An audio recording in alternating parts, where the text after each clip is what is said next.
দর্শক, আপনাদের প্রত্যেককে স্বাগত বাংলা ভিশনের বিশেষ আয়োজন যে কথা বলতে চাই অনুষ্ঠানে।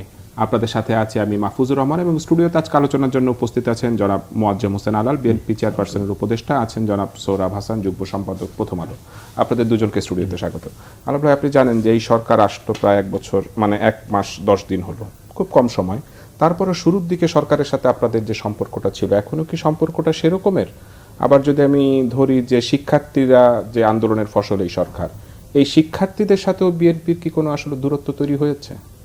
আপনাকে ধন্যবাদ। সম্মানিত আলোচক যিনি আছেন তিনি এবং দর্শক শ্রোতাকে আমার পক্ষ থেকে এবং আমার দল বিএনপির পক্ষ থেকে শুভেচ্ছা। বিষয়টা তো আসলে আপেক্ষিক, সম্পর্কটা আপেক্ষিক এই কারণে যে বিএনপি তো গণমানুষের রায় নিয়ে দেশ পরিচালনার দায়িত্ব একাধিকবার পালন করেছে। সেই কারণে আমাদের নির্ভরতার জায়গা এবং আমাদের সবচেয়ে পছন্দের জায়গাটা হচ্ছে যে সংবিধান অনুযায়ী প্রজাতন্ত্রের মালিকানা জনগণের কাছে ফেরত যাবে এবং সেটার মূল মাধ্যমটা হচ্ছে, ট্রানজিটটা হচ্ছে সাধারণ মানুষের অংশগ্রহণের মাধ্যমে একটি সুষ্ঠু বিশ্বাসযোগ্য নির্বাচন। সেই নির্বাচনটা আয়োজন না হওয়া পর্যন্ত আমরা তো সতর্ক থাকব, কিন্তু পাশাপাশি আমরা কিন্তু ওনাদেরকে সহযোগিতাও করছি সব ব্যাপারে, অন্তর্বর্তী সরকারকে। আর বৈষম্য বিরোধী ছাত্র আন্দোলনের যারা নেতৃবৃন্দ আছেন বা শিক্ষার্থী যারা আছেন, পেশাজীবী জনতা, শ্রমিক যারাই অংশগ্রহণ করেছে আন্দোলনে, সবার প্রতি আমাদের বক্তব্যটা হলো যে সব কিছুতে নিজেদেরকে একমাত্র অবলম্বন ভাবার একটা বয়স থাকে। সেই বয়সের সীমার মধ্যেই যেহেতু ওই বৈষম্য বিরোধী আন্দোলনের নেতৃবৃন্দ বেশিরভাগ পড়েছেন, তাদেরকেও চিন্তা করতে হবে যে ওনাদের কমিটির যিনি, ওনাদের সরকারের বা অন্তর্বর্তী সরকারের প্রধান যিনি ডক্টর মোহাম্মদ ইউনূস সাহেব, সর্বজন শ্রদ্ধেয় বলতে গেলে, ওনার বয়স কত, মার্কিন প্রেসিডেন্ট বাইডেনের বয়স কত, কিংবা ভারতের প্রধানমন্ত্রী নরেন্দ্র মোদীর বয়স কত। সুতরাং বয়সের সীমারেখার মধ্যে সব কিছু আটকে যাবে না। আর তরুণরাই যে সব কিছু করতে পারে এটা আংশিক সত্য, কিন্তু সেই সঙ্গে পরিপক্ক মস্তিষ্কের সহযোগিতাটাও আবার প্রয়োজন হয়। আর দেশ পরিচালনার অভিজ্ঞতা করেছে, অভিজ্ঞতা সমৃদ্ধ রাজনৈতিক দলগুলো এখনো দেশে আছে, তাদের কাছ থেকে সাহায্য সহযোগিতা নিলে কোনো সমস্যা তো হয় না। সমস্যাটা হয় না এই কারণে যে সবচেয়ে বড় কথা হচ্ছে একটা কথা কিন্তু সবার মুখে মুখে আলোচিত, বিভিন্ন মিডিয়ায় এবং অন্যান্য সাধারণ মানুষের প্রত্যাশাটাও তাই, যে রাষ্ট্র সংস্কার কিংবা রাষ্ট্র মেরামত, অর্থাৎ ইনস্টিটিউশনগুলোকে সব কালিমালিপ্ত করে দিয়ে গেছে, অকর্মণ্য করে দিয়ে গেছে, দলীয় প্রতিষ্ঠানে পরিণত করে দিয়ে গেছিল। এই সংস্কারের ব্যাপারে প্রথম রূপরেখাটা জাতির সামনে দিয়েছে কিন্তু বিএনপি, বেগম খালেদা জিয়া 2030 ভিশনের মাধ্যমে। আবার এইটাকেই আবার আরও আধুনিক এবং আরও যুগোপযোগী করে অন্যান্য অনেক রাজনৈতিক দল এবং বুদ্ধিজীবী সুশীল সমাজের সঙ্গে পরামর্শ করে 31 দফার রাষ্ট্র সংস্কারটা ঘোষণা করেছেন আমাদের বর্তমান নেতা ভারপ্রাপ্ত চেয়ারম্যান জনাব তারেক রহমান। সে মর্মে আমরা কাজও করেছি, অনেক জায়গায় গিয়েছি। তাই যেহেতু আমাদের কর্তৃক প্রথম জাতির সামনে পেশ করা রাষ্ট্র সংস্কারে অন্তর্বর্তী সরকারও একমত, বৈষম্য বিরোধী ছাত্র আন্দোলনের নেতারাও একমত, সুতরাং এই 3 একমত যেহেতু মিলে একটা মোহনা তৈরি হয়েছে, এটা সম্মুখে এগিয়ে যাওয়াতে কোনো আপত্তি নেই, কোনো সমস্যাও নেই, কিন্তু সেটা একটা যৌক্তিক সময়সীমা থাকতে হবে। এই এতটুকুই আমাদের দাবি। যৌক্তিক সময়সীমা আপনাদের দলের পক্ষ থেকে বারবারই বলা হচ্ছে যে আপনারা সহযোগিতা করবেন এবং যৌক্তিক সময় দেবেন। আপনাদের দৃষ্টিতে কি কোনো অ্যানালাইসিস রয়েছে এই যৌক্তিক সীমাটা আসলে কত দিন বা কত বছর? না, এই যৌক্তিক সীমাটা মানে আমার মনে হয় সরকারের কিছু কর্মকাণ্ডের মধ্য থেকেই প্রলম্বিত হচ্ছে। যেই জায়গাগুলোতে তারা পরামর্শ নিতে পারতেন, তারা কিন্তু বলছেন যে প্রকাশ্যে অপ্রকাশ্যে রাজনৈতিক নেতৃবৃন্দের সঙ্গে আমাদের কথা হচ্ছে, এসব বর্তমান সরকারের পক্ষ থেকেই বলা হয়েছে। কিন্তু কতটা হচ্ছে, কিভাবে হচ্ছে, সেটা নিয়ে কিন্তু একটা আপেক্ষিক বিচার বিশ্লেষণের প্রয়োজন রয়েছে। কারণ এই যে আমরা দেখি যে এক একজন সম্মানিত মানুষকে এক একটা জায়গায় ঘোষণা করা হয়, আবার 2-3 দিনের মাথায় সেটা পরিবর্তন করা হয়, অথবা তিনি নিজে অপারগতা প্রকাশ করেন। এগুলো যদি একটু অভিজ্ঞদের কাছ থেকে, যারা দেশ পরিচালনায় অভিজ্ঞ, তাদের কাছ থেকে পরামর্শ নেওয়া হতো, তাইলে এই সময়টা কিন্তু ক্ষয় হতো না। এই ক্ষয়ে যাওয়ার সময়গুলো তো ওই যৌক্তিক সময়ের মধ্যে অন্তর্ভুক্ত হয়ে গেলে সেটা একটা সমস্যা হয়ে দাঁড়াবে। সৌরভ ভাই, আপনার কাছে জানতে চাই যে আলাল ভাই যেটা বলছিলেন যে এই সরকারের কিছু কিছু সিদ্ধান্ত একটু দ্বিধাদ্বন্দ্বের ভিতরে হচ্ছে বলে অনেকেই মনে করছেন, আপনারা কি মনে হয়? যেমন রাষ্ট্র সংস্কারের জন্য যে কমিশন গঠন হলো, আজকে দেখলাম যে একটা কমিশনের প্রধানকে পরিবর্তন করা হলো, এবং সচিবালয়ে আমরা দেখলাম যে ডিসি নিয়োগের ক্ষেত্রে যেই একটা প্রজ্ঞাপন হলো সেটা আবার পরবর্তীতে পরিবর্তন করা হলো। কিছুটা দ্বিধাদ্বন্দ্ব কি রয়েছে? ধন্যবাদ এবং আলাল ভাইকেও শুভেচ্ছা। বিষয়টি হচ্ছে যে এই সরকার তো ছাত্র গণ অভ্যুত্থানের ফসল এবং ছাত্র গণ অভ্যুত্থান হয়েছিল একটি স্বৈরাচারী ব্যবস্থা অবসানে, এবং সেই আন্দোলনটা যে শুধু 36 দিনের নয়, সেই আন্দোলনটা কিন্তু দীর্ঘদিনের। এবার যে কোনো সরকার, আমাদের এখানে যতগুলো আন্দোলন হয়েছে, এখন এরশাদ বিরোধী আন্দোলন কি সেই শুধু নভেম্বর ডিসেম্বরে হয়েছিল? 9 বছর ধরেই হয়েছে। আইয়ুব খান বিরোধী আন্দোলন 11 বছর ধরেই হয়েছে। সুতরাং আন্দোলনে একটা চূড়ান্ত পর্যায়ে এর সাফল্য আসে। এখন বলা হয় যে সাফল্যের ভাগীদার অনেক, ব্যর্থতার দায় কেউ নেয় না। তো যেহেতু এই আন্দোলন সফল হয়েছে, আন্দোলন একটা হচ্ছে যে স্বৈরাচারী ব্যবস্থার অবসান, সেটা হলো। এখন গণতান্ত্রিক ধারায় বাংলাদেশকে এগিয়ে নেওয়া, বাংলাদেশের আমাদের স্বাধীনতার ঘোষণাপত্রে যে মৌলিক যে ঘোষণা আছে, অর্থাৎ সাম্য, মানবিক মর্যাদা এবং সামাজিক ন্যায় বিচার, এই ধারায় যদি বাংলাদেশ এগোতে চায় তাহলে কি কি করণীয়? আর সেটা আমি মনে করি যে অন্তর্বর্তী সরকার সেই চিন্তাটা করছে। তাদের ভাষা ভঙ্গিতে মনে হয় তাহলে রাজনৈতিক দলগুলোর সাথে আলোচনা করতে হবে। এখন ধরুন, যেটি 2007 আমাদের এই গণ অভ্যুত্থানে যেমন প্রত্যাশা জেগেছে, শঙ্কাও আছে। 2007-08-এও কিন্তু তৎকালীন সেনা সমর্থিত সরকারও কিন্তু এই ধরনের সংস্কারের কথা বলেছিলেন এবং অনেক অনেক প্রতিশ্রুতি দিয়েছিলেন। শেষ পর্যন্ত দেখা গেল যে তারা কোনোভাবে একটি নির্বাচন করে মানে কিভাবে আত্মরক্ষা করবে সেই চেষ্টায়। তো এবারে পরিস্থিতি আশা করি সেরকম হবে না। এখন না হওয়ার ক্ষেত্রে রাজনৈতিক নেতৃত্বের সঙ্গে অন্তর্বর্তী সরকারের কর্ম সম্পর্ক থাকতে হবে, আলাপ আলোচনা চলতে হবে এবং আস্থার সম্পর্ক থাকতে হবে, অর্থাৎ পারস্পরিক আস্থা। এখন যদি এরকম হয় যে এই অন্তর্বর্তী সরকার যে সংস্কারগুলো করলো, পরবর্তীকাল নির্বাচনের মাধ্যমে যে সরকার আসলো তারা মনে করলো এর কোনোটা রাখার দরকার নেই, এরকম না হয়, আবার এই সরকারে এমন কিছু করবে না নিশ্চয়ই যেটি পরবর্তী সরকারকে পাল্টাতে হয়। অর্থাৎ সবার উদ্দেশ্য যদি থাকে গণতান্ত্রিক প্রতিষ্ঠানগুলো শক্তিশালী করা, যদি উদ্দেশ্য থাকে সুষ্ঠু নির্বাচন নিশ্চিত করা, যদি উদ্দেশ্য থাকে সামাজিক যে বৈষম্য আছে সেটা দূর করা, যেটি বৈষম্যবিরোধী ছাত্র আন্দোলনের নেতারা বলেছেন। এখন আমি তো মৌলিক যে সংস্কার যেটি হওয়া উচিত, যেটি 53 বছরে হয়নি, অর্থাৎ বাংলাদেশ 17 কোটি মানুষের দেশ যদি হয়, তো 17 কোটি মানুষের 15 কোটি মানুষের কাছে তো কোনো রাষ্ট্র নেই, তার তো দিন যাপন মানে তার পেটে ভাত পড়বে কি পড়বে না, তিনি আগামীকাল খেতে পারবে কি পারবে না, এটা নিয়েই তাকে চিন্তা করতে হয়। অথবা যদি তার কোনো রাজনৈতিক মত থাকে, রাজনৈতিক পথ থাকে বা কারখানার শ্রমিক হয়, তাকে চিন্তা করতে হয় যে তার চাকরি থাকবে কি থাকবে না। এই এমন তো সংস্কার আমরা চাই যেখানে এই প্রতিটি মানুষের মৌলিক অধিকার নিশ্চিত হবে। এখন এই প্রত্যেকটা সংস্কার কি আসলে এই সরকারের পক্ষে করা সম্ভব না, কিনা? সরকারের পক্ষে করা সম্ভব না বা করার প্রয়োজনও নেই।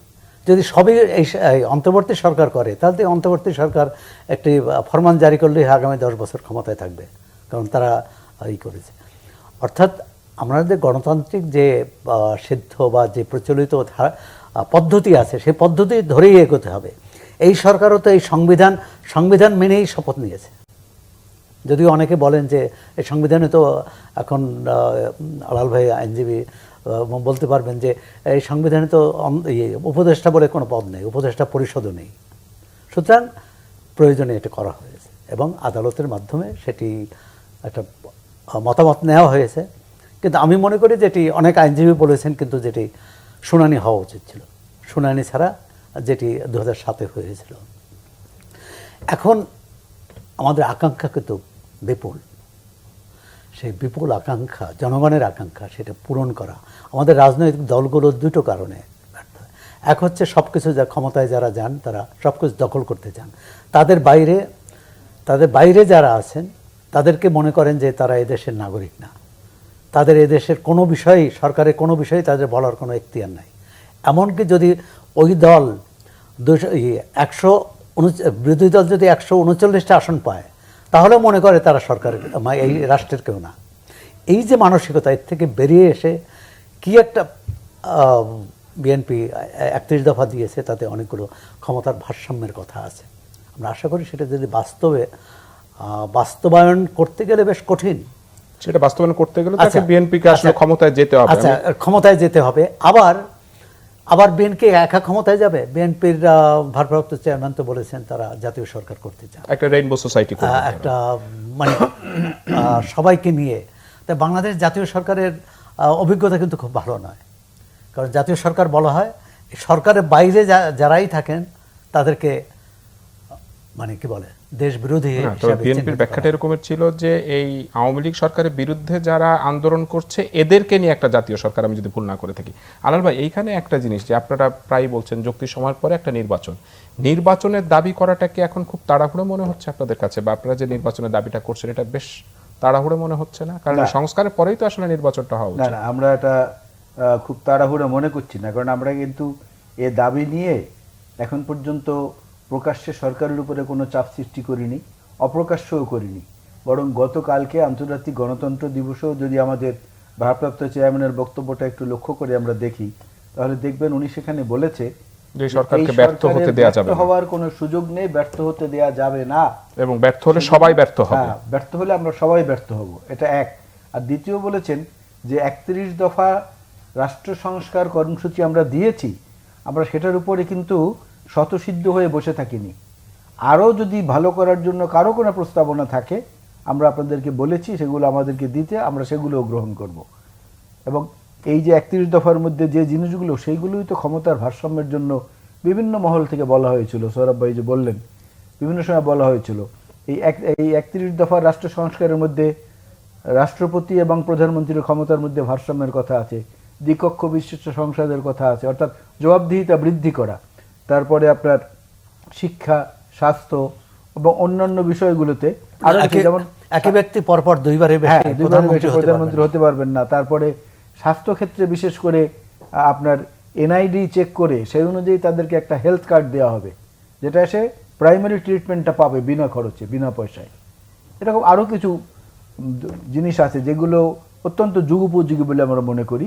তো সেদিক থেকে যদি দেখি তাহলে তো নির্বাচিত জনপ্রতিনিধি ছাড়া এগুলো বাস্তবায়ন করা খুব কঠিন। কারণ সৌরভ ভাই যে প্রসঙ্গটি তুলেছেন যে শুনানি হওয়া উচিত ছিল, এখানে সর্বোচ্চ আদালত কিন্তু সুয়েমোটো যে কোনো কিছু বলে দিতে পারেন, সেটা apex body of the judiciary যারা সুপ্রিম কোর্ট বাংলাদেশের, তারা কিন্তু দিতে পারেন, ওইটাই আইন, ওইটা পোস্ট ফ্যাক্টে অ্যাপ্রুভ করে নিতে হয়। যেমন এরশাদ পতনের পরে যে জাস্টিস শাহাবুদ্দিন সাহেবকে নিয়ে যেটা হয়েছিল, উনি প্রথমে ওইখানে আসলেন আগের চাকরি ছেড়ে দিয়ে, আবার ওই চাকরিতে ফেরত গেলেন, তারপরে এসে আবার দায়িত্ব নিলেন, সবগুলোই পরবর্তীতে নির্বাচিত সরকার পোস্ট ফ্যাক্টর অ্যাপ্রুভাল দিয়ে তারপরে ঠিক করে নিয়েছেন। সুতরাং মানুষের চাহিদা যদি সংখ্যাগরিষ্ঠ মানুষের প্রত্যাশা অনুযায়ী যদি কাজ করা যায়, তাহলে সেটা আইন সেক্ষেত্রে খুব বেশি বড় বাধা হয়ে দাঁড়ায় না। কিন্তু আলাল ভাই, আপনি যে উদাহরণটা দিলেন যে 90-এর উদাহরণটা, 111 সরকারে যেটা ছিল, এটা কি পরবর্তীতে সংসদে বৈধতা পেয়েছিল? 111 সরকারটা তো বৈধতা দিয়েছিল, সংসদে বৈধতা দিয়েছিল কিনা এটা নিয়ে একটা প্রশ্ন রয়েছে। না, দিয়েছিল। বিষয়টা হচ্ছে আওয়ামী লীগ সরকার তখন তো তারাই সংখ্যাগরিষ্ঠ, 2/3-এরও বেশি, কোনোটা গ্রহণ করেছে, কোনোটা বর্জন করেছে। যেমন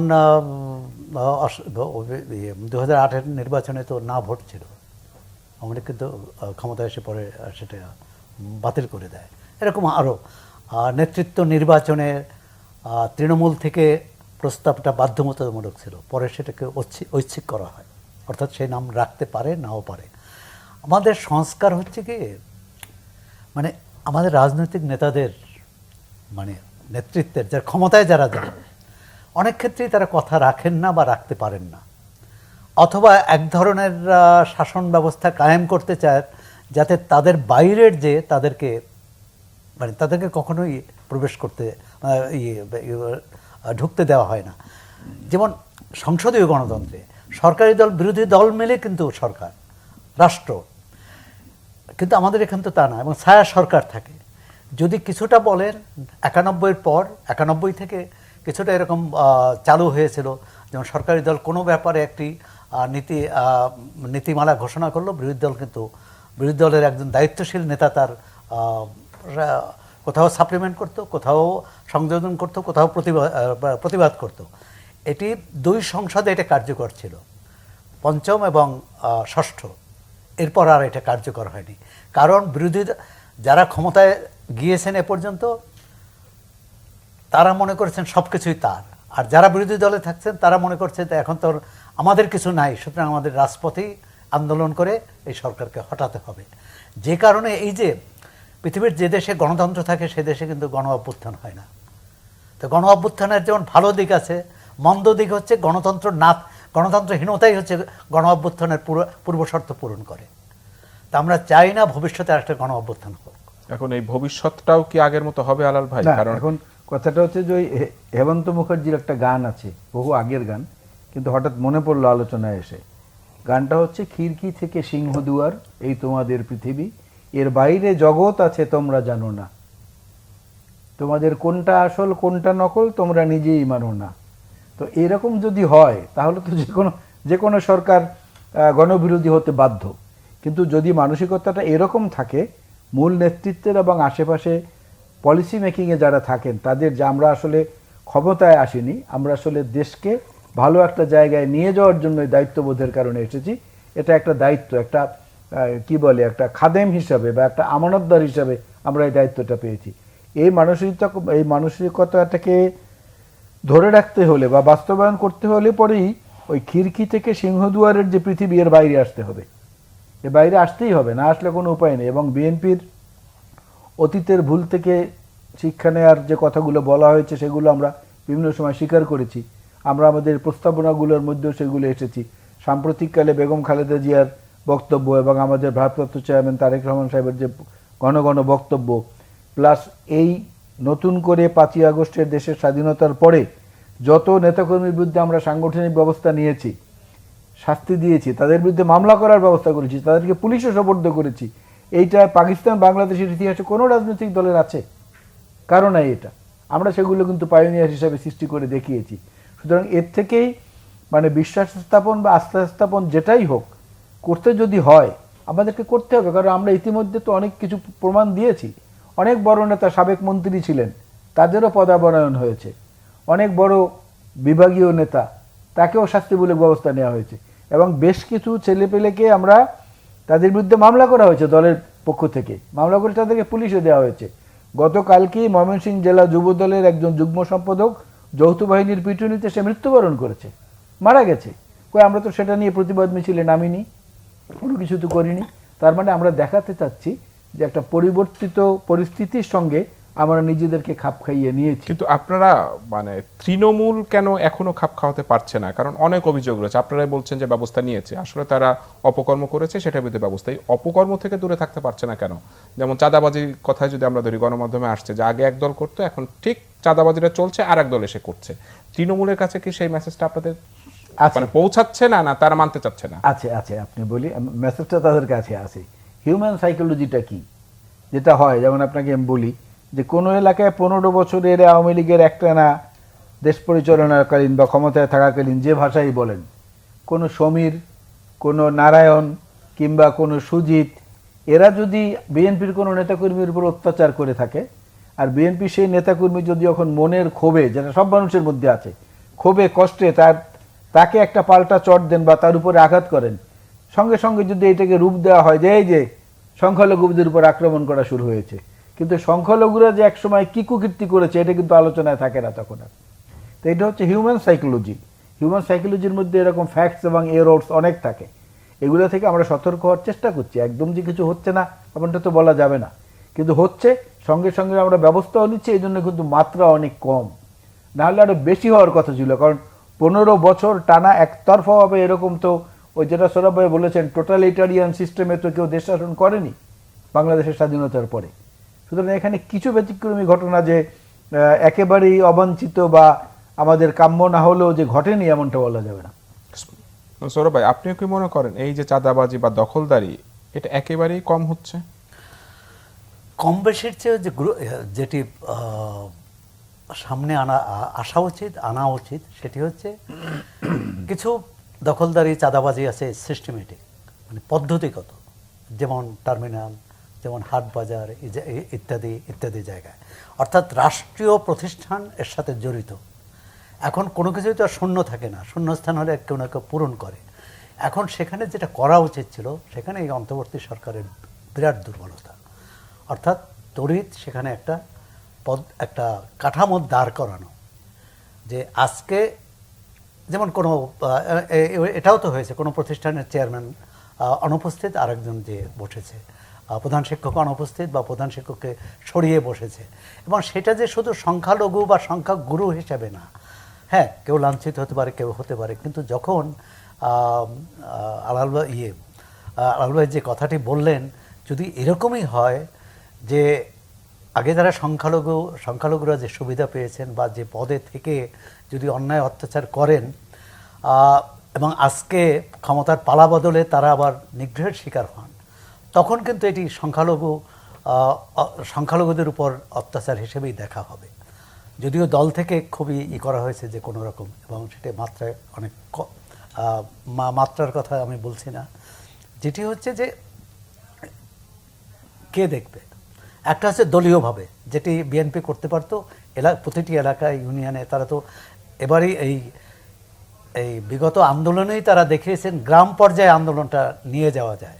এটি কিন্তু বিএনপি একটা, আমি বলবো যে অভিনব, ইউনিয়ন পর্যায় পর্যন্ত।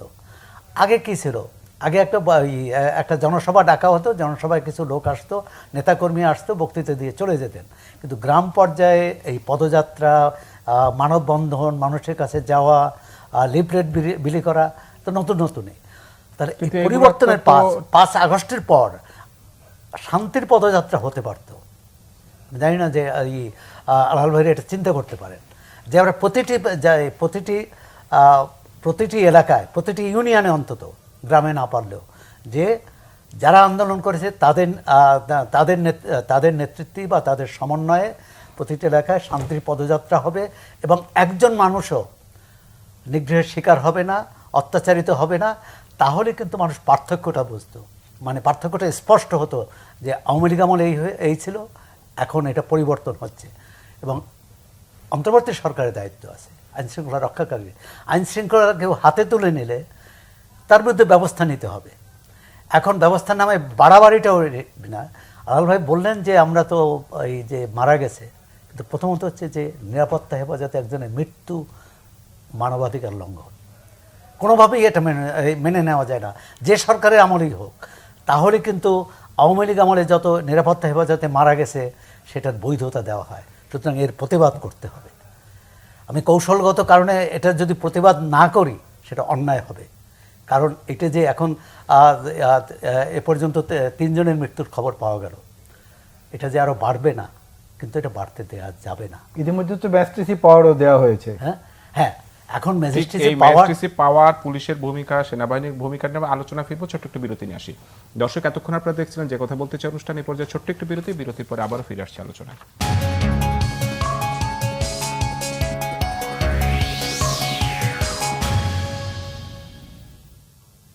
দর্শক, বিরতির পরে আপনাদেরকে আবারও স্বাগত যে কথা বলতে চাই অনুষ্ঠানে। বিরতির আগে আপনারা আলোচনা শুনছিলেন জনাব মোয়াজ্জেম হোসেন আলাল, বিএনপি চেয়ারপারসনের উপদেষ্টা, এবং জনাব সোহরাব হাসান, যুগ্ম সম্পাদক, প্রথম আলো। আলাল ভাই, বিরতির আগে আমরা আলোচনা করছিলাম আইন শৃঙ্খলা পরিস্থিতি নিয়ে। 1 মাসের বেশি সময় হয়ে গেল, এখনো আইন শৃঙ্খলা পরিস্থিতি আসলে স্বাভাবিক হয়নি। পুলিশ এখনো কাজে যোগ দেননি। সরকারি হিসাবে গতকাল আমরা দেখলাম 187 জন পুলিশ, হয়তো এর বাইরেও এই তথ্যটা রয়েছে। আজকে স্বরাষ্ট্র উপদেষ্টা বললেন যারা কাজে যোগ দিচ্ছে না তাদের বিরুদ্ধে ব্যবস্থা নেবেন। আপনার কি মনে হয় যে এই 1 মাসে পুলিশের ভাবমূর্তি ফিরিয়ে আনার জন্য যা যা করার প্রয়োজন ছিল সেই কাজটা আসলে হয়েছে? না, সেই কাজটার খুবই সামান্য হয়েছে, খুবই সামান্য। কারণ আমরা যারা রাস্তাঘাটে চলাচল করি, আমরা দেখেছি এই বৈষম্য বিরোধী ছাত্র আন্দোলনের যে নেতারা যতদিন রাস্তায় ছিল, পরিবহন সেক্টরের বড় বড় বাসগুলোর যে নৈরাজ্য ঢাকার শহরে, সেটা ওদের হাতে কিন্তু সোজা ছিল। যেদিন থেকে পুলিশ আবার দায়িত্ব নেওয়া শুরু করেছে, এখন আবার 4টা বাস পাশাপাশি দাঁড় করিয়ে দিয়ে রাস্তা ব্লক করে পেছনে অসংখ্য যানবাহন আটকা পড়ে যায়। এটা কিন্তু এই পুলিশ দূর করতে পারেনি।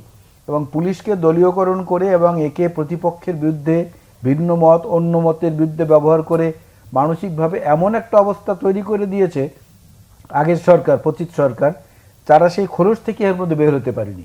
এই জন্য স্বরাষ্ট্র উপদেষ্টার প্রথম উচিত ছিল পুলিশ যারা ডিএমপির সঙ্গে বিশেষ করে ওরিয়েন্টেশনে বসা, প্রয়োজনে থানাগুলোতে যাওয়া, কারণ থানাগুলো এখনো অনেক জায়গায় থানায় কোনো কার্যক্রম হচ্ছে না, জিডি নিতেও তারা দ্বিধাবোধ করে, নানামুখী কারণের মধ্যে রয়েছে। 15 বছর ধরে একই ছাঁচে তো পিঠা তৈরি হয়েছে, সুতরাং এখন সেটাকে তো হঠাৎ করে বদলাতে হলে উপর থেকেই শুরু করতে হবে, চাপ দিয়ে, না হলে হবে না, নিচ থেকে হবে না।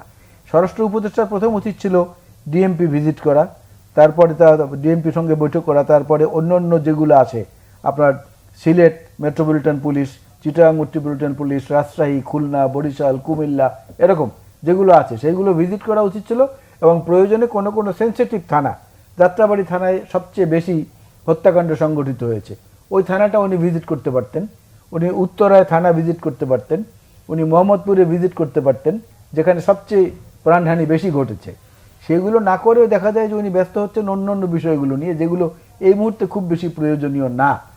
যখন যেটা প্রয়োজন সেটা ব্যবহার করার জন্য যদি সেনাবাহিনীকে ম্যাস্টিসি দিয়ে থাকেন যে হ্যাঁ সব কিছু তারা মানে আইনের বিষয়েও দেখবেন, আবার শাস্তিমূলক ব্যবস্থা যেটা নেয়ার সেটাও তারাই নিতে পারবেন, আদেশও দিতে পারবেন, তো সেই ক্ষমতাটা তো আরো বেশি রয়েছে উপদেষ্টার হাতে। উপদেষ্টা সেইটাকে প্রয়োগ করতে পারতেন, কিন্তু সেই পরিমাণ প্রয়োগ আমরা দেখছি না। পুলিশ এখনো সেই মানে কি বলে অনিচ্ছা কিংবা ভীতির খোলস থেকে বের হয়ে আসতে পারেনি, এটা স্বীকার করতেই হবে। এবং এ ব্যাপারে স্বরাষ্ট্র উপদেষ্টার আরো বেশি তৎপর হওয়া এবং উচিত। পুলিশ আসলে যে কাজটা করতে পারে একবারে রুট লেভেল পর্যন্ত, সেনাবাহিনীর পক্ষে কি ওই লেভেল পর্যন্ত গিয়ে কাজটা করা সম্ভব? না, সম্ভব না, এটা পুলিশের পক্ষেই সম্ভব। তাহলে এই যে পুলিশের পক্ষে সম্ভব। সেনাবাহিনীকে ম্যাজিস্ট্রেসি পাওয়ার দেওয়া হলো, এটাতে আসলে কি লাভ হবে সৌরভ ভাই? একটা হচ্ছে যে যেহেতু সেনাবাহিনীকে আইনশৃঙ্খলা রক্ষার কাজে বেসামরিক প্রশাসনকে সহায়তার কাজে নিয়োগ করা হয়েছে, তখন যদি ম্যাজিস্ট্রেসি পাওয়ার না দেওয়া হয় তাহলে বেসামরিক প্রশাসনকে সহায়তার জন্য দেওয়া হয়েছে, সহায়তা। সে বেসরকারি প্রশাসন কে মাঠে রয়েছে? আচ্ছা, প্রথম বলি যে সহায়তার জন্য দেওয়া হয়েছে, যদি ম্যাজিস্ট্রেসি পাওয়ার না দেওয়া হয় তাহলে তাকে আবার পুলিশের কাছেই যেতে হবে ম্যাজিস্ট্রেসি পাওয়ারের জন্য। সুতরাং এক্ষেত্রে হয়তো সরকারের এই বিবেচনা যে তারা স্বাধীনভাবে কাজ করতে পারবে। এখন ধরে নিতে হবে যে বেসামরিক প্রশাসন ব্যর্থ হয়েছে, এই ব্যর্থতাকে কাটিয়ে উঠতে, ব্যর্থতা ঢাকতেই কিন্তু সামরিক বাহিনীর সদস্যদের এই বেসামরিক কাজে বা আইন শৃঙ্খলা রক্ষার কাজে নিয়োগ করা হচ্ছে। বিশেষ করে শিল্পাঞ্চলে আমরা তো দেখলাম যে গত 2 সপ্তাহ ধরে যে গোলযোগ এবং একজন নারী শ্রমিক মারা গেলেন, এই পরিস্থিতি এই পরিস্থিতি চলতে থাকলে বাংলাদেশের ব্যবসা বাণিজ্য কিন্তু খুবই ঝুঁকির মধ্যে পড়বে। আর সুতরাং সরকার হয়তো এসব বিবেচনায় আবার সেনাবাহিনী যখন বেসামরিক কর্মকাণ্ডে যুক্ত হয় তখন নানা রকম অভিযোগও আসে, সেটা ব্যাপারে সতর্ক থাকতে হবে। দ্বিতীয় হচ্ছে সরকার অগ্রাধিকার কোনটা দিচ্ছে। আমার মনে হয় প্রথম দিকে অগ্রাধিকারে তাদের মধ্যে আইনশৃঙ্খলার দ্রুত উন্নতির চেয়ে কীভাবে দ্রুত বেশি মামলা করা যায় সেই অগ্রাধিকারটা বোধ হয় তাদের কাছে বেশি পেয়েছিল। নাহলে ধরেন একজন ব্যক্তির বিরুদ্ধে 150 মামলা, একই মামলায় একই হত্যা মামলা তো একটা ফৌজদারি অপরাধ। আলাল ভাই বলতে পারবেন যে ফৌজদারি অপরাধের আপনার তথ্য প্রমাণ লাগবে, আপনার ঘটনা কে ঘটিয়েছে, কখন ঘটিয়েছে, কে সাক্ষী ছিলেন। একটি হত্যা মামলায় যদি 152 জন আসামি হয় তাহলে প্রমাণ করতে হবে যে ওই 152 জন মিলে ওই হত্যাকাণ্ড করেছে। সুতরাং আমি মনে করি যে সরকারের এই যে এবং যেটি আওয়ামী লীগ আমলে গায়েবী মামলা হয়েছিল, মানুষের কাছে এটি প্রতিমান না হয় যে এ আমলেও গায়েবী মামলা হয়, এ আমলেও সাংবাদিক, শিক্ষাবিদ, লেখক এদের বিরুদ্ধেও তারা হতে পারে আওয়ামী লীগের দালালি করেছে, আওয়ামী লীগের পক্ষ নিয়েছে। যদি তারা আর্থিক সুবিধা নিয়ে থাকে, যারা অন্যায় করে থাকেন তা ওই ধারায় মামলা হবে। তো হত্যা মামলা কেন? একজনের বিরুদ্ধে হত্যা মামলা দিলে 10 জন ভয় পেয়ে যায়, 10 জন আর কথা বলবে না যে আমাকেও বোধহয় এই মামলায় জড়াবে। তাই মনে করি, এবং বারবার কিন্তু ডিএমপি থেকে, পুলিশ সদর দপ্তর থেকে বারবার বলা হয়েছে যে মামলা মানে গ্রেপ্তার নয়, কিন্তু আমরা অনেক ক্ষেত্রে দেখি যে মামলাই মানে গ্রেপ্তার। কিন্তু এই মামলা নেয়ার ক্ষেত্রে আসামি কে হবে এটা তো আসলে পুলিশ শুরুর দিকে প্রাইমারি একটা ইনভেস্টিগেশন করে আসামি নিতে পারে। কিন্তু আমরা একদিকে বলছি পুলিশ প্রশাসন অকেজো, আবার এই পুলিশ প্রশাসনই একের পর এক মামলা করছে। মানে এটার মধ্যে তাহলে তাহলে পুলিশ নিজের ইচ্ছায় মামলা করছে, না কারো নির্দেশে করছে, অথবা যে বাদীকে দিয়ে করা হচ্ছে। অনেক বাদী বলছেন আমি আসামিদের চিনি না, তো বাদী আসামিদের না চিনলে তো মামলা করতে পারে না। তো অনেকগুলো প্রশ্ন আছে। আমি মনে করি এই প্রশ্নের সদুত্তরগুলো সরকারি যারা আছেন নীতি নির্ধারক তাদের খোঁজা উচিত, এবং মানুষের মধ্যে এই সরকারকে একটি গণ অভ্যুত্থানের মধ্য দিয়ে এসেছে, তো তার অভিপ্রায়, তার আকাঙ্ক্ষা, সেখানে যদি প্রশ্ন বারবার প্রশ্ন আসে, দ্বিধাদ্বন্দ্ব আসে, যেটা আলাল ভাই বললেন যে সরকার ঠিকমতো কাজ করছে না বা করছে বলে মনে হয় না, তাহলে কিন্তু ওই আস্থাটা থাকবে না, যে অকণ্ঠ আস্থা তার উপর দেওয়া হয়েছিল। এবং আস্থা যদি না থাকে তখন মানে অনেক কিছুই, অনেক ভালো উদ্যোগও কিন্তু এবং পরিণতিটাও আসলে খুব বেশি ভালো হবে বলে মনে হয় না যদি আস্থাটা নষ্ট হয়ে যায়। নষ্ট হয়। এটা আলাল তো ভাই, হ্যাঁ। হয়েছে বিগত অতীতে। আপনি 2007-এর কথা মনে করেন, হ্যাঁ, শুরুর দিকে জনগণ কিন্তু খুবই আশাবাদী ছিলেন। খুবই আশাবাদী ছিল, কিন্তু পরবর্তীতে তারা আশাহত হয়েছে নানা কারণে। বহু রকমের কীর্তিকলাপ আছে। এই জন্য সতর্কতাটা থাকা প্রয়োজন সর্বক্ষেত্রে। যেমন এই সরকার যদি একদম 90% আমলাতান্ত্রিক নির্ভর হয়ে যায় সেটাও কিন্তু সমস্যা। আবার যদি 90% রাজনীতিবিদ নির্ভর হয়ে যায় সেটাও সমস্যা। ওনাদেরকে একটা পথরেখা তৈরি করে জাতির সামনে দেওয়া উচিত, কোনো সংশোধনী থাকলে যাতে সেটার মতামত, সেটাও কিন্তু এখন পর্যন্ত দিতে পারেনি। তারপরে যদি ওই প্রসঙ্গ আপনি বলেন যে না ঠিক আছে, তো সব কিছুতেই কেন যেন মনে হচ্ছে যে একটু দেরি হচ্ছে, একটু দেরি হচ্ছে সব কিছুতেই। এই একটু দেরি করতে করতে করতে একটু বিশাল সমস্যা হয়ে দাঁড়াবে। আমি এই জন্য বারবার বলি ওনাদেরকে যে ওনাদেরকে অভিজ্ঞ মানুষদের সঙ্গে আলাপ আলোচনা করা উচিত। শুধুমাত্র অফিসারদের উপরে নির্ভর করে কিংবা শুধুমাত্র ওই বৈষম্য বিরোধী ছাত্র আন্দোলনের আমাদের তরুণ যুবক সন্তান বা ভাইসম যারা আছেন তাদের সাজেশনের উপর নির্ভর করে চললে এইটা মানে এটার পূর্ণতা আসতে অনেক সময় লাগবে। তো সেই জন্য রাজনীতিবিদদের উপরে আসলে নির্ভর করা উচিত বলে মনে করেন আপনি? নিঃসন্দেহে। এখন এই রাজনীতির কথাই যদি আমরা দেখি যে 5ই আগস্টের পরে রাজনীতিবিদ যারা মাঠে রয়েছেন, আপনার দল রয়েছে বা পাশাপাশি অন্যান্য দল রয়েছে, আপনার কি মনে হয় যে আপনার দল রাইট ট্র্যাকে রয়েছে বা অন্যান্য দলগুলো রাজনৈতিকভাবে তাদের আগের যে অবস্থান ছিল তার চেয়ে একটু এগিয়ে যাচ্ছে? না, তার চেয়ে এগিয়ে যাচ্ছে যদি বলেন তাহলে আমি বলবো যে নির্বাচন কমিশনের পক্ষ থেকে যে অপাঙ্ক্তেয় বলে যে রাজনৈতিক দলগুলোকে ঘোষণা করা হয়েছিল তারা তাদের ন্যায্য অধিকারটা ফেরত পাচ্ছে অনেক জায়গায় আমরা দেখছি। আর একটা জিনিস হচ্ছে যে সব রাজনৈতিক দলের নেতাকর্মীরাই, বিএনপি তো বড় দল, আমাদের নেতাকর্মীর সংখ্যাও বেশি, কিছু ভালো উদাহরণ তৈরি করেছেন। যেমন বন্যার সময় মসজিদের মধ্যে হিন্দু মুসলিম বৌদ্ধ খ্রিস্টান সবাই একত্রে আশ্রয় নিয়েছে। আমি নিজে ফেনীতে গিয়ে এরকম ঘটনা দেখেছি। তারপরে মন্দির ভাঙছে বা মন্দিরের উপর আক্রমণ হচ্ছে, এই কারণে কিন্তু অনেক বড় বড় এবং ছোট ছোট দলের নেতাকর্মীরা রাত জেগে মন্দির পাহারা দিয়েছেন। এগুলো তো ভালো দৃষ্টান্ত। এরকম কিছু দৃষ্টান্ত কিন্তু অন্তর্বর্তী সরকারের পক্ষ থেকে তাদের উদ্যোগেও যদি কিছু আসতো তাহলে কিন্তু সেটা ভালো হতো, কিন্তু সেটা কিন্তু সেভাবে হচ্ছে না। বেশ কয়েকজন আছেন তারা কি করছেন জাতি জানতেই পারছে না।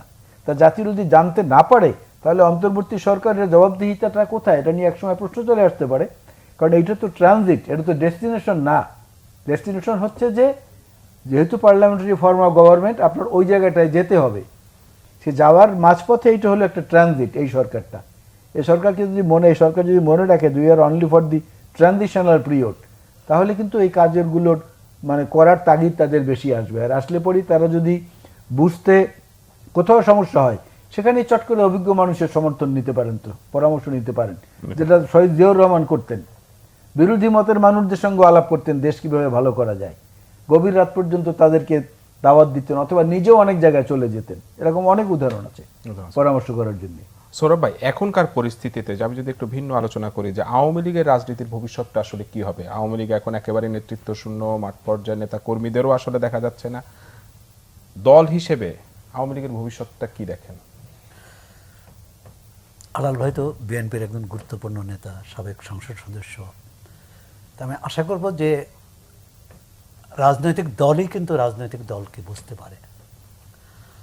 আওয়ামী লীগ যে ভুল, তার ভুলেরই খেসারত দিতে হয়েছে, এবং আওয়ামী লীগের নেতারা যারা অন্যায় করেছে তার বিচার হবে, তারা আইনের সোপর্দ হবেন। কিন্তু দল হিসাবে বা একটা নীতি হিসাবে তার আদর্শ বা তার যে রাজনৈতিক কাঠামো, সেই কাঠামো তো আর রাতারাতি ভেঙে যাবে না বা ভেঙে যায় না। জামাত ইসলামীকেও কিন্তু আওয়ামী লীগ সরকার নিষিদ্ধ করেছিলেন শেষ মুহূর্তে বা তার নিবন্ধন, এই যে এত বছর ধরে তার নিবন্ধন ছিল না 2008 থেকেই না 14 থেকে 11 বা 12 2000 মানে নির্বাচন 14 নির্বাচন থেকে তাদের নিবন্ধন ছিল না, তার তৎপরতা ছিল। এখন এবং বিএনপির নেতারাও বলেছেন যে আমরা কোনো দলের নিষিদ্ধ হোক এটা চাই না। আর সরকারের অনেক উপদেষ্টা, একাধিক উপদেষ্টাও সে কথা বলেছেন। আর আওয়ামী লীগ যে কারণে এতদিন সবচেয়ে বেশি নিন্দিত, যে তার যে বিরোধী তাকে যে কোনো মূল্যে, যে কোনো উপায়ে, যে কোনো কৌশলে, অপকৌশলে নির্বাচনী প্রক্রিয়া থেকে বাইরে রেখেছে। সুতরাং এটি হচ্ছে আওয়ামী লীগের সবচেয়ে বড় রাজনৈতিক অপরাধ। এখন এটাকে তো তারা সাফল্য হিসেবে দেখে। আচ্ছা, নতুন প্রক্রিয়ায় আমরা যদি অন্তর্ভুক্তিমূলক দেশ চাই, প্রধান উপদেষ্টা যেমন বলছে আমরা বাংলাদেশ একটি পরিবার, সুতরাং এই পরিবারের কোনো সদস্য বাদ দিয়ে তো আর পরিবারের পূর্ণাঙ্গ পরিবার হবে না। সুতরাং কিভাবে এটি হবে আমি সেই পদ্ধতি বলতে পারবো না, কিন্তু আমি মনে করি সবাইকে অন্তর্ভুক্ত করেই পরবর্তী নির্বাচন বা পরবর্তী রাজনৈতিক প্রক্রিয়াকে এগিয়ে নিতে হবে। এখন ধরুন আওয়ামী লীগকে বললো যে আওয়ামী লীগ দল হিসেবে আওয়ামী লীগ তৎপরতা চালাতে পারবে না, তাহলে দুটো হতে পারে। এক হতে পারে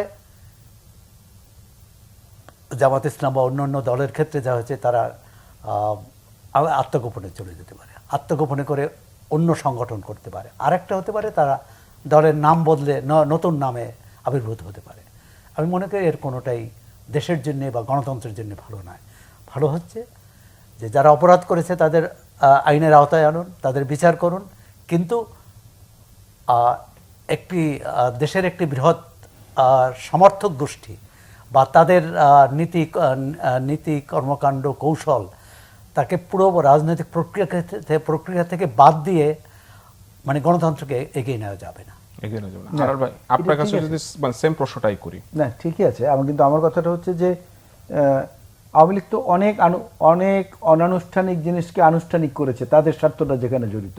তারা স্বাধীন মুক্তিযুদ্ধের ইতিহাস থেকে জেনারেল ওসমানী, তাজউদ্দিন আহমেদ, নজরুল ইসলাম, কামরুজ্জামান, এদের মতো লোককেও বাদ দিয়ে দিয়েছিল একটা সময়। তাদেরকেও শুধু একক স্বীকৃতি তার বাবার জন্য। এই আওয়ামী লীগের ইতিহাসে দেখবেন স্বদেশ প্রত্যাবর্তন দিবস, শেখ মুজিবের স্বদেশ প্রত্যাবর্তন, শেখ হাসিনার স্বদেশ প্রত্যাবর্তন, সজীব ওদের জয়ের প্রত্যাবর্তন, শেখ রেহানার প্রত্যাবর্তন। আরেকটি পালক তাদের মুকুটে পড়েছে, সেটা হচ্ছে হাসিনার পলায়ন দিবস। এইটাকেও এই পর্যন্ত থামার পর যদি তারা তওবা করে তারপরে সাধারণ মানুষের কাছে আসতে পারে, মানুষ তাদের গ্রহণ করবে কিনা সেটা তাদের ব্যাপার। তো আমরা চাই না যে কোনো দলের রাজনীতি নিষিদ্ধ করা হোক, সে যে রাজনৈতিক দলেরই হোক। তাহলে যত কথা আজকে বলা হচ্ছে, যত কিছু আমাদের সম্পর্কে করা হচ্ছে, মানে দায় চাপানোর চেষ্টা করা হচ্ছে, আমরা তো সেগুলোকে কগনিজেন্সে নিচ্ছি, নিয়ে আমরা আত্মসমালোচনা করছি, পরিশুদ্ধ হওয়ার চেষ্টা করছি। কারণ এর মধ্য থেকেই হবে প্রকৃতির নিয়মটা কি। এই যে গরম চা এখানে দিয়ে আপনি দিয়েছেন, এটা যদি গরম পানি হতো, এটার মধ্যে আপনি শক্ত ডিমটাকে মানে নরম ডিমটাকে ফেলেন, ভেতরের কুসুমটা, নরম কুসুমটা কিছুক্ষণ পরে শক্ত হয়ে যাবে। আবার শক্ত আলুটা ফেলেন, কিছুক্ষণ পরে এটা গলে নরম হয়ে যাবে। তো প্রকৃতির নিয়মের সাথে তো খাপ খাইয়ে আসতে হবে যে কোনো পদার্থকে। তা মানুষ যদি একটি পদার্থ হয়, সে পদার্থের সমষ্টিই হচ্ছে একটি রাজনৈতিক দল। সেরকম একটি রাজনৈতিক দল আওয়ামী লীগ, যদিও তাদের জন্ম থেকে কখনোই গণতন্ত্র এবং আওয়ামী লীগ প্যারালালি চলেনি, সমর্থক ছিল না, কখনো না। ইতিহাস বলতে গেলে লম্বা সময় লাগবে, সে সময় আমি পাবো না।